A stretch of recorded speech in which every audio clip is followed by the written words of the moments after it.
still remember walking with this young kid to go get James Brown records when Hot Pants came out. My best friend, Jasper Williams, and me, we each had like 50 cents, and we went to get the single. It was 50 cents, you know. I don't know if it was racism. Like, we had to walk from 127th Street to like 116th Street in Broadway. Like, we were young to do that, you know. That was unwritten. Yeah, 11 blocks. 11 blocks. That's unwritten. Like, you can't do that. And I remember a beat cop stopping us on the way back, and I always thought about it. That was like years later. I always thought about it. That was racism. Like me walking with this black kid, and the white cop stopped us and didn't take our money or nothing. We were fucking 6.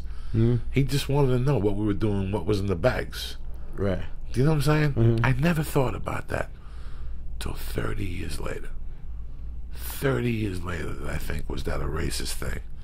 Never thought about it at that age. You know, it's so weird when you're young. You don't even know what race is. You didn't know.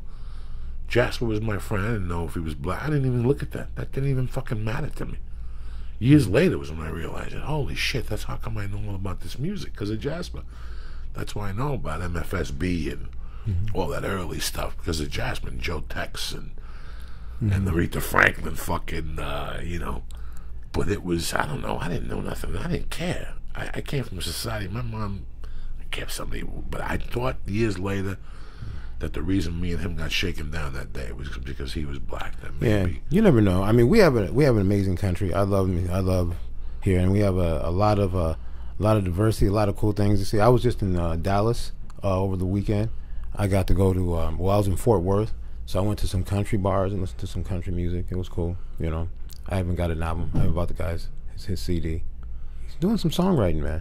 But yeah, you know, at the end of the day, like, man, those stuff like that doesn't happen as much anymore. It's been years since I got DWB'd, except for a few months ago. What's DWB? Driving While Black. Where'd you get DWB there? Ah, man, I was in San Francisco, and my friend of mine was driving, and the police pulled us over, and he said, well, something came back with your plates that said, you know, Alabama. He said, well, I live on Alabama Street. That's why it says it in my plates. And he says, okay, well, we just thought, you know, the plate is funny. When we saw you pull over, we thought you guys were going to run because it was a stolen car, because the guy had a BMW.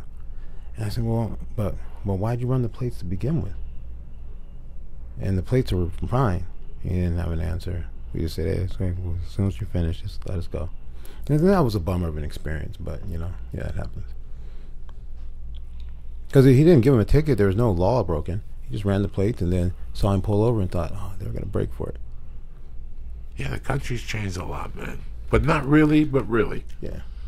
Not really, but really. Yeah, it's weird, You huh? know what I'm saying? Not really, but really. That's when you said Dallas. I thought you were going to come up with a story, you know.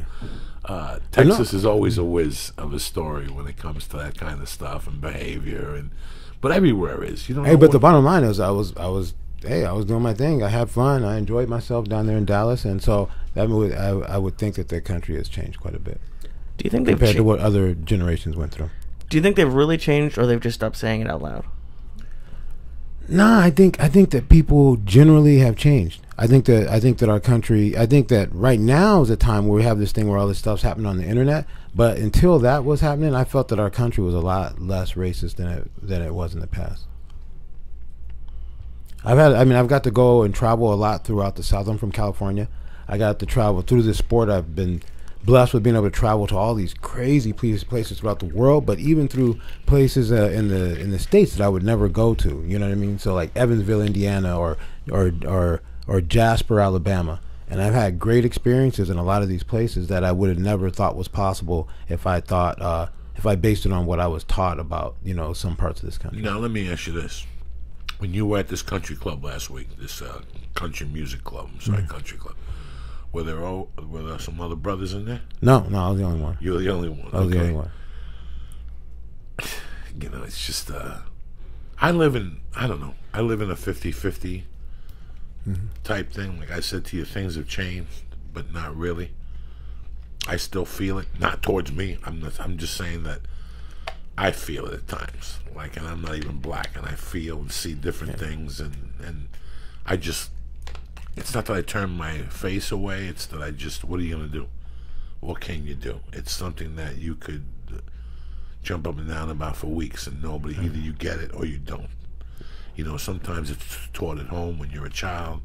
Sometimes you bump into 2 or 3 of your fucking idiot friends when you're 13 and it influences you at an early age. But besides that, you know, it's just something that in my world, like the way I see it, the way I see things, and Yeah, I think you just got to do your part, right? Yeah. You know, I don't know. That's what I figure was my part. Like, I could go to Fort Worth and go and experience a place that's just like what I do in L.A., but I would miss an opportunity to see, like, a whole part that's going on in this country. And I felt like I was in another country in this place in Fort Worth. So I was like, man, that was a cool experience.